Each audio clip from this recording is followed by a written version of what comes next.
उस तालाब में जब गज को कुछ नहीं मिला तो कमल पुष्प को उठा करके भगवान की तरफ अर्पण किया, परमात्मा मेरी रक्षा करो। फल किसने चढ़ाए भगवान को? वास्तविक आभूत को आप ही चढ़ा ही रहे हो, लेकिन बड़ी भाव से दिल भाव सबरी ने ये पता ही नहीं लगा कि मैं अपने झूठे बेर भगवान को खिला रही हूं। भाव क्या था कि मेरे परमात्मा के मुख में कोई खट्टा कोई कड़वा फल न चले जाए।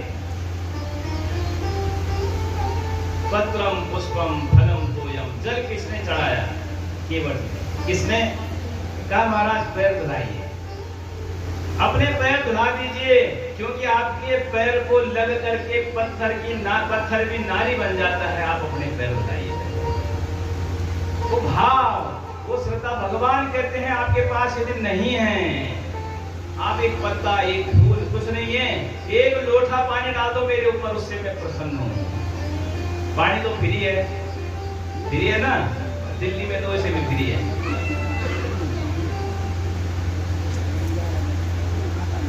लेकिन कब? जब है नहीं, जब आपके पास कुछ नहीं है तब की बात है ये।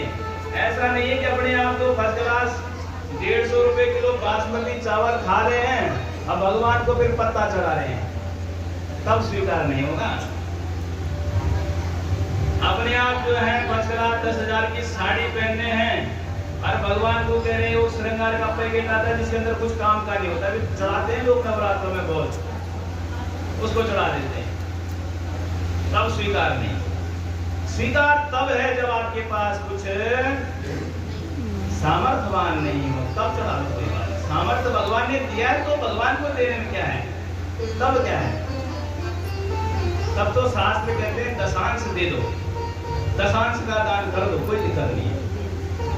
आप 100 कमा रहे हो तो 10 भगवान के लिए, वो टैक्स है भगवान का। सुदामा से वो पोटली पकड़ी, खींची, मुट्ठी भर के मुख में डाल दिया, दूसरी मुट्ठी खाने लगे। रुक्मिणी ने हाथ पकड़ लिया, महाराज हमारे लिए भी कुछ बचाओ, सारा प्रसाद अपने आप खा लोगे, हमारे लिए क्या बचेगा? इधर कहते हैं भगवान ने अपने वस्त्र भी दे दिए पहनने के लिए। तो सुदामा इस धोती को निकाल दो, हमारे वस्त्र पहन लो। अपने सिंहासन, अपने जिस शयन कक्ष में अपने आप सोते हैं, उस शयन कक्ष में भगवान ने सुदामा को सुलाया, अपने बिस्तर पर सुलाया। सोचो,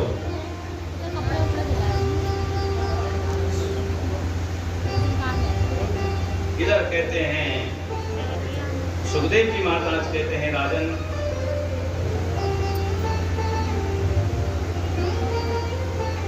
अगले दिन जब सुदामा जाने लगे, भगवान ने कहा भैया ये कपड़े उतार दो मेरे वाले, अपनी धोती पहन लो। सुदामा को कोई न तो आज तक हुआ न तो क्यों, कुछ मांगने के लिए नहीं आए थे, और भगवान भी जानते हैं कि मांगेगा कुछ नहीं, स्वाभिमानी है, नहीं मांगेगा। भगवान भी जानते हैं। सुदामा ने अपनी धोती पहनी और वापस आने लगे। मन ही मन क्या सोच रहे हैं कि क्वाहम दरिद्र पापियान कृष्ण श्री निकेतनः ब्रह्म बंधुरिति स्माहं बाहुभ्यां परिगम्भिता।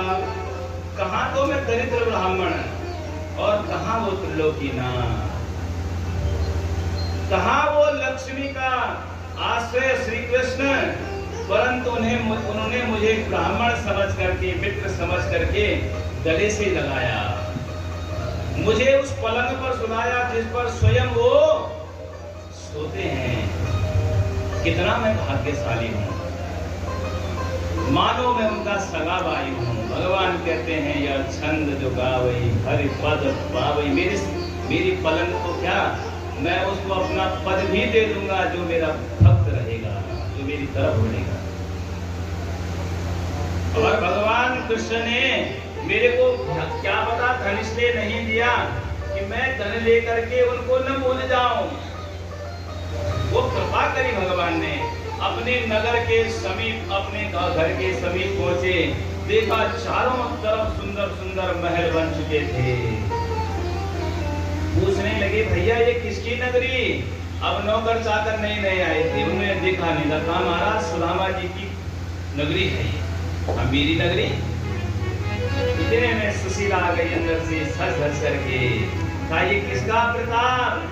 बोला वो भगवान कन्हैया का प्रताप है। बोले भक्त वत्सल भगवान की, जो बिन मांगे इस सबको सब कुछ दे देते हैं, वो है हमारे परम पिता परमेश्वर।